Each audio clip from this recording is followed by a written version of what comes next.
Welcome back to the Conspiracy Tapes. Our next story begins in Washington, at the White House.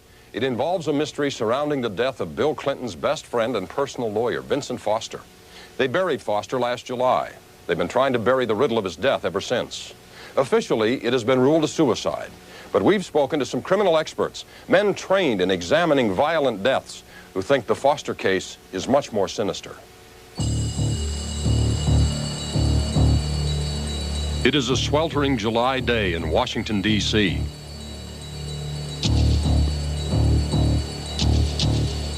At the White House, Vince Foster, right-hand man and lifelong friend of President Clinton, leaves his office for an appointment with death.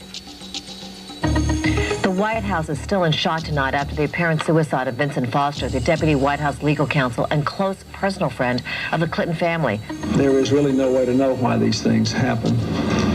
And it is very important that his life not be judged simply by how it ended, because Vince Foster was a wonderful man. Foster's body was found in this lonely Civil War stronghold in Virginia. A bullet wound in his head, a gun in his hand. Official verdict, suicide. I don't think there is anything more to know. His family, his friends, his co-workers. We've been up real late 2 nights in a row now, remembering and crying and laughing and talking about him. I don't think there is anything else. But nearly a year later, Fort Marcy Park is still haunted by Foster's strange death. We've scoured the Foster death scene, interviewed world experts in mysterious deaths, and searched through hours of news footage. According to the official story, these are the last things that Foster saw. Our investigation has revealed massive doubts about the official story. We've uncovered a bizarre tale of crime and conspiracy in high places that could have had Straight Arrow Foster marked for death. Every professional investigator or policeman that I've talked to who's had anything to do with the Vince Foster case states that they believe it was murder, and not a one of them believe he committed suicide. Gene Wheaton is a counterterrorism advisor, drug buster, and former Army investigator. On a cold pre-spring day, he retraced the journey which brought the despondent Foster to this remote spot. The only things we know for sure about Vince Foster's death is that he was dead, and he was shot in the head, and his body was found in this park. The photographs that were released with his right hand clasping the pistol and his thumb through the trigger guard looks staged. Forget any Whitewater connection to the killing. Whitewater is more like a red herring, according to Wheaton. This out-of-the-way airfield in Mena, Arkansas, and claims of gun running and drug smuggling centered here could be the real key to the riddle of Vince Foster's death. I think that if Vince Foster was murdered, which there is a good possibility that he was murdered because of the chance of exposing the drugs, guns, covert operations related to Mena, Arkansas, possibly with Vince Foster being an innocent who asked the wrong questions. So who were the suspected murderers from Mena? Incredible as it seems, Wheaton says they were renegade U.S. intelligence agents who were actually running the illegal operations. Vince Foster was responsible for receiving all sensitive information about wrongdoings of the intelligence community in the White House. Renegade covert operators are operating outside the law and outside the government. Just whichever faction felt it was threatened would have launched something on its own to kill a man that might threaten their inner circle. To understand how Vince Foster ended up here, you should know that he started out here in Hope, Arkansas, population 10,000. Foster was a boyhood pal of President-to-be Bill Clinton. Years later, in the Arkansas capital and the nation's capital, the president and his wife Hillary came to rely on the attorney they called the Rock of Gibraltar. He has had a genuinely outstanding career in the law.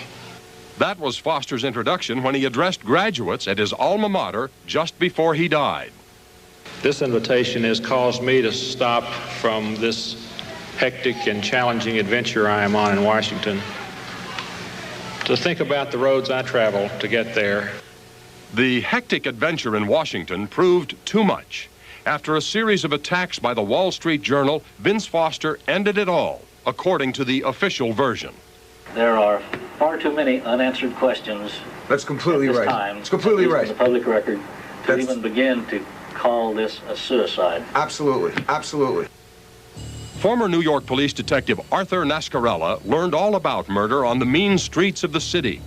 20 years of questioning, cajoling, calling. He knows how a violent death investigation should be conducted and how it shouldn't be conducted. You had the park police come in, see the gun in Mr. Foster's hand, and immediately call it and treat it as a suicide. All right, that is not good police work. Nascarella, too, scoffs at the official story of suicide. Very fishy, like a large trout in the trunk of your car for about a week. I personally do not believe that it was a suicide. I believe it was a homicide. It's just too clean. It's perfect. Okay, it's Hollywood. It's not reality. Nascarella and Wheaton see eye to eye on the holes in the suicide story. Item, the neatness of the crime scene. There was an amazing lack of blood next to his body. There was little or no blood found at the scene, which is extremely difficult to understand. If somebody puts a gun in their mouth and pulls the trigger, they blow their brains out. It's not a pretty scene. Okay, there's a lot of blood, there's a lot of physical disturbance to the body. I don't have to go into it. You believe me when I tell you. Okay, you are not going to look well. Item, the gun found in Foster's hand. In 35 years of conducting homicide investigations, I have yet to find a weapon of the caliber of a .38 caliber pistol or larger still in the victim's hands. The gun remaining in the hand after the event is not impossible. It's also not impossible that I might hit a Grand Slam home run in the bottom of the 9th inning in this year's World Series, but it's not likely. Item, the so-called suicide note found torn to pieces in Foster's briefcase almost a week after he died. How they could say they never found it during the first search of a briefcase is absolutely ludicrous, because you're not searching a warehouse, you're searching a briefcase. All you have to do is turn it upside down and you found everything in it. No mention of the word suicide on it. No despondency beyond that which related to the work he was doing, the pressures of the office. Nothing about his family, no goodbye.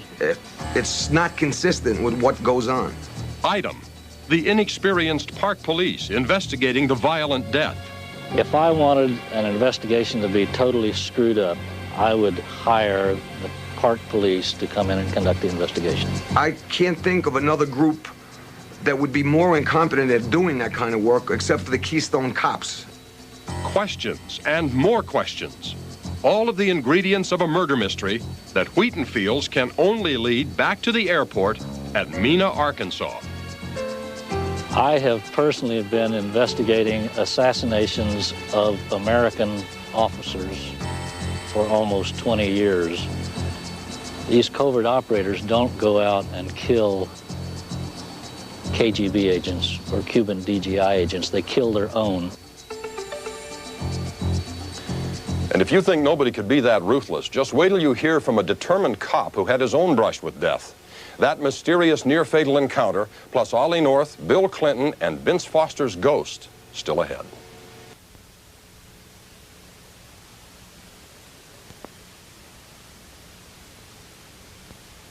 Secret murder squads, dead-of-night plane flights, drug smuggling. It sounds like a movie, but it's actually one theory behind the death of top Clinton aide Vincent Foster. We take you back to Arkansas now as we continue our investigation of that dirty little secret that some believe may be the real motive for Foster's death. It's a cover-up all the way from Mena, Arkansas to the White House. Well, I'm portrayed in some circles within the government as a traitor, and all I tried to do was the right thing. There was a lot of muddy water in there, claims of CIA activity. 3 men, one thing in common. They asked too many questions about this small Arkansas town while Bill Clinton and Vincent Foster ran the state.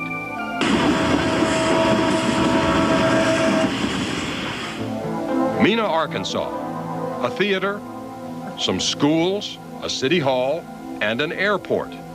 The runway's pretty quiet nowadays, but back in the 1980s, this was allegedly the nerve center of a secret gun-running operation to the Iran-Contra rebels. The hills around Mena would echo with transport planes taking off. Some of the pilots allegedly smuggled drugs back into the United States, despite Washington's war on drugs. Victory over drugs is our cause. How much did Bill Clinton, Vince Foster, and other officials know about Mena? Investigator Gene Wheaton.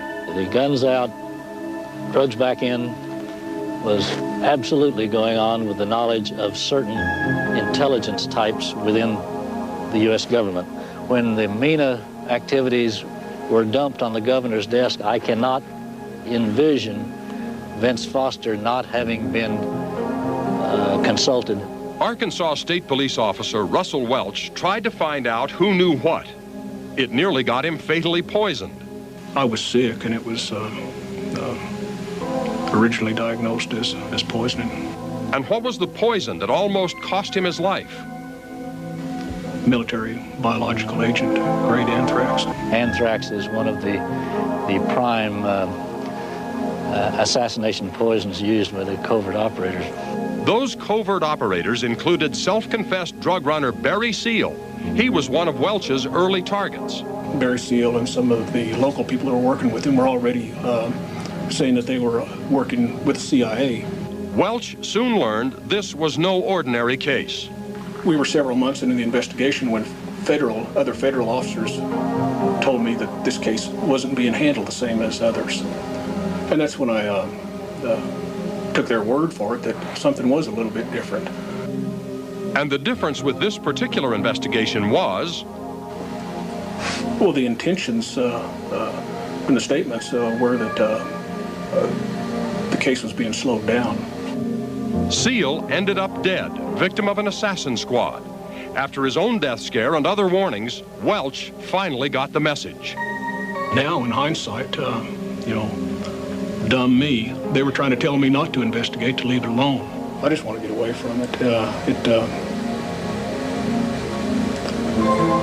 I don't think it hurt for somebody to take a good long look at it, but as long as it's not me.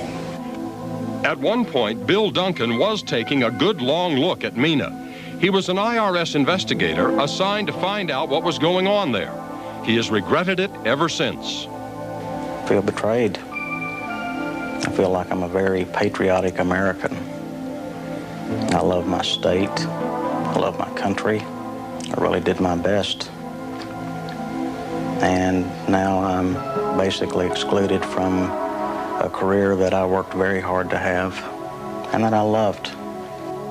Duncan says he resigned in frustration from the IRS after shadowy powers that be stymied his Mena investigation. There are powerful forces at play here.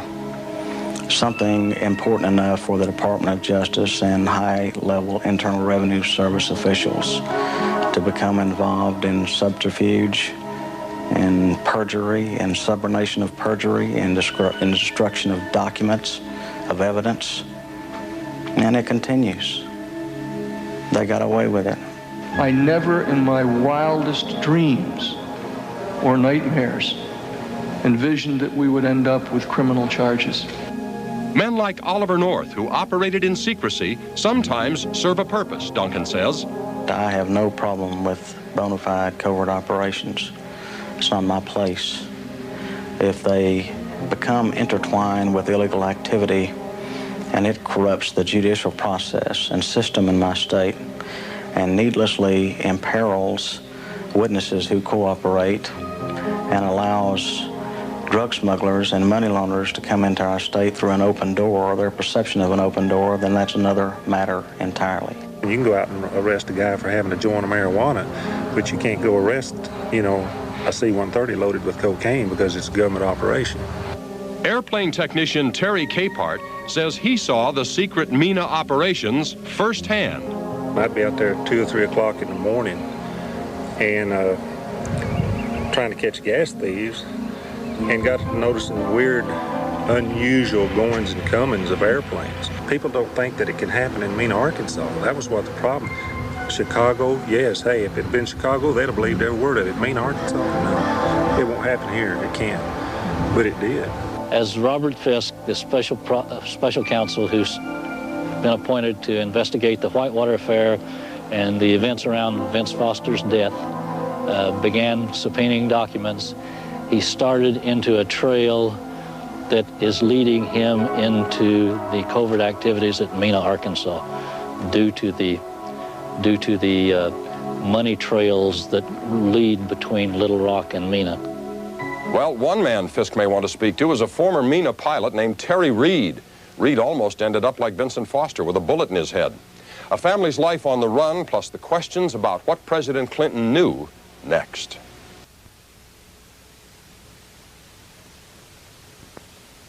When Terry Reed heard of the supposed suicide of Clinton aide Vincent Foster, he smelled a rat. And he has reason to be suspicious. He says he too was targeted after his involvement with Mena, Arkansas got way out of hand. We caught up with a man who says he's been to hell and back with his family. On a sunny Sunday afternoon in a park in Little Rock, Arkansas, a man, his wife, and his 3 children have what looks like a few moments of all-American fun.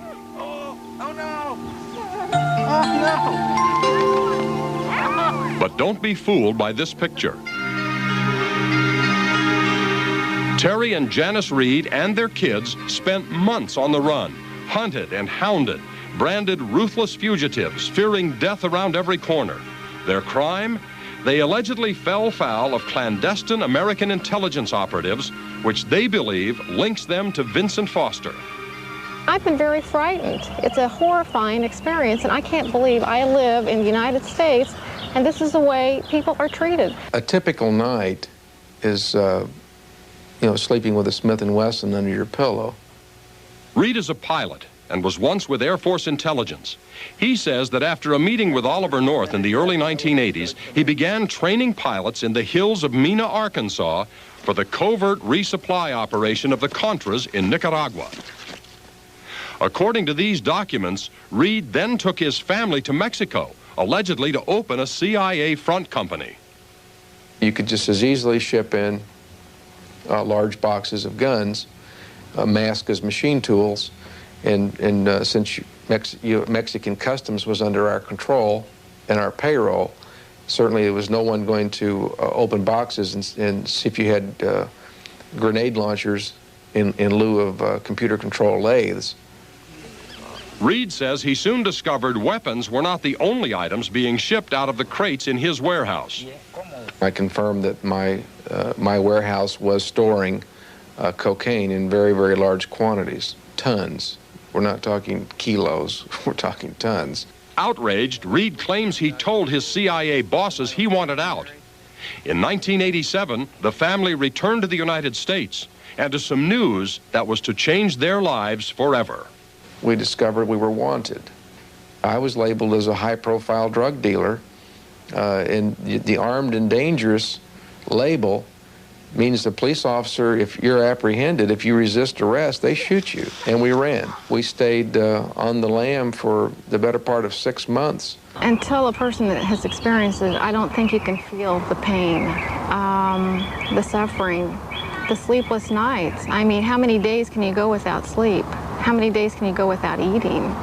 My wife carried a gun in her diaper bag, in with her diapers and building blocks and Crayolas, is a Smith & Wesson 38 caliber 5-shot, ready to protect her children. Our worst fear was that they would kidnap one of our children and use it as a bargaining chip. At one point when we were probably most frightened, I actually had C4 explosives with motion detectors set up around the motorhome at night. Reed and his wife were also indicted for stealing a plane that had mysteriously vanished years before. That's when they decided to stop running. I surrendered to federal authorities in Wichita, Kansas, and like I say, I'm sure I irritated them by doing so. They would much have preferred to either shot me or apprehended me. As my attorney in the Wichita case felt, as she said it best, Terry, they just wanted to kill you. If they'd located you, you would never have made it to the jailhouse. The Reeds were acquitted of all charges, and Terry has now written a book about the case. One of the characters in these pages, an Arkansas attorney named Vincent Foster, was alive when Reed started the book. I don't believe Vince Foster committed suicide. I felt in my peripheral dealings with him that he was the most moral individual they had there, the least corruptible. And the way I would interpret that is the one who would not lie under oath to Congress if so subpoenaed. Bill Clinton also appears in the book. Reed writes about a 1986 meeting to discuss winding down the Mina guns operation. That operations meeting was forecasted to include just myself, my local CIA contact, and as well as a couple of guys from Washington who arrived unannounced and uninvited. Was Governor Bill Clinton in that meeting, where he came in primarily to express his concerns about the way the operation was being curtailed, that he hadn't been consulted, and he was concerned about the political aftermath. So I can say from that meeting that he certainly knew of the operation, or he wouldn't have shown up there to express his concern about its curtailment. We'll give the final word on Reed's story, Vincent Foster, and the CIA in Mina to this man, Larry Nichols. Nichols has practically made a career out of embarrassing his old boss, Bill Clinton. I was Bill Clinton's lover for 12 years. Nichols is the man who produced Jennifer Flowers, the first big scandal of the Clinton era. He always believed Mina could be another scandal. I told him that the media was going to investigate Mina. And he was going to get blamed for it. And they were trying to use me to do it. And what was Clinton's response? That there wasn't anything there. I said, great. One of us is wrong. One of us is lying. Well, we may never know for sure where the truth lies in the Mina case or the Vince Foster death, but we're certainly going to keep looking.